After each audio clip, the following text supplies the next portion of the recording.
playing against a team that's come for a draw or sitting very deep, shall we say, as Jose sort of mentions, parking the bus. Basically, nowadays football's become where if you are the dominant team, you're faced with maybe 10, 11 players sat deep. Very good tactic, but the key thing is how to beat it. The first thing that I think you've got to look at is how are they sitting deep. Are they sitting deep with 2 banks of 4? Or have they sat deep with, some teams have done, a 6 and then a 3. Have they done that? So it's depending on how they do it. And the other thing to look at for me is personnel. Which players are defending? Can you find a weak link? If you've got a winger who's generally going forward, being asked to play as a 6, there's your first point of weakness.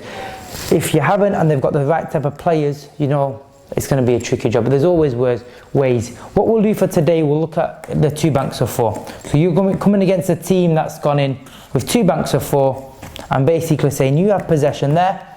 As soon as you cross the halfway line, we're going to come and get you.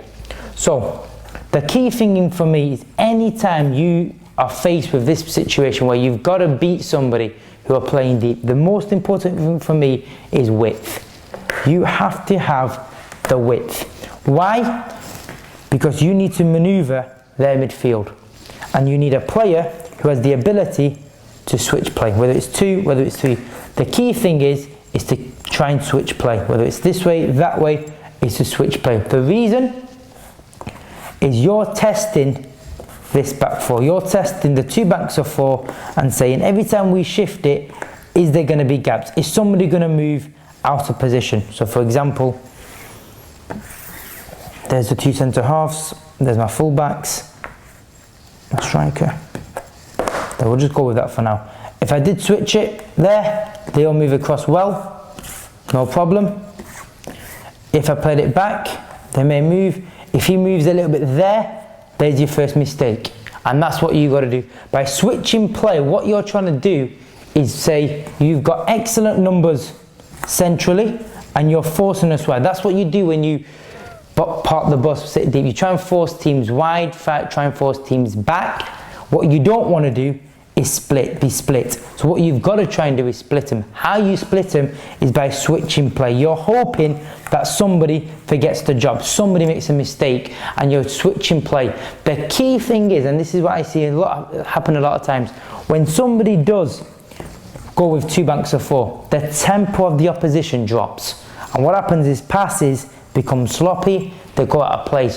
What you've got to try and do is remember, take less touches of the football. Keep it moving. The more this ball moves quickly, the harder it is for the opposition. And anytime you see a weakness, for example, if he's come and because of that width, he's dragged there, that gap, you play it in. You've got to try and split the lines. You've got to try and pass through players.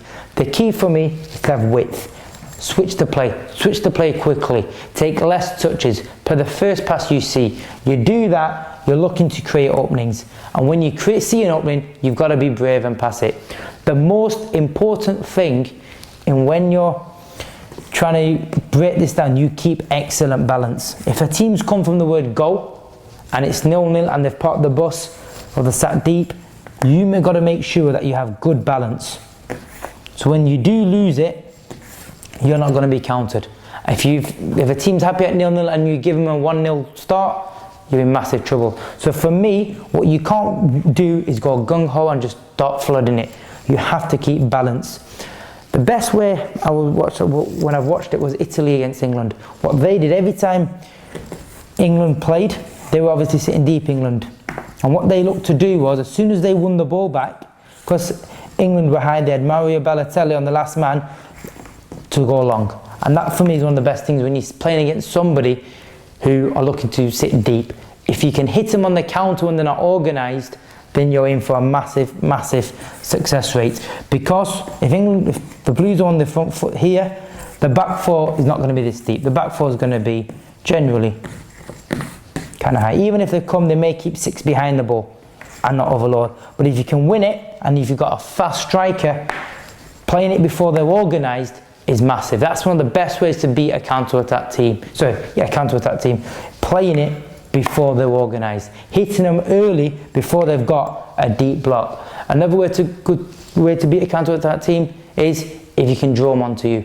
If you can make a counter-attack team become the aggressor, and then it's not their natural game, it's a big plus. Any team that's been forced to chase a game, but it's not their normal game, you want to win. But for me, you keep your width, play quickly, and as soon as you win the ball, if you can win it deep, the deeper you win it, the better to some extent, because it allows them to be higher. So for example, if you can, and you're good enough as a team to allow the opponents to come deep, high into your area, that drags the back four up. The more time they have on the ball, the less likely to be organised they're going to be. So what you try and do if you can, is if you're confident and you've got the ability as a team, win the ball as deep into your half as you can. That way, what you can do is that you leave more space. The more here you are, the more chances of getting in here, the less organised they are going to be. So the key thing is, sometimes let them have it, let them bring the ball out, try and hit them on the break.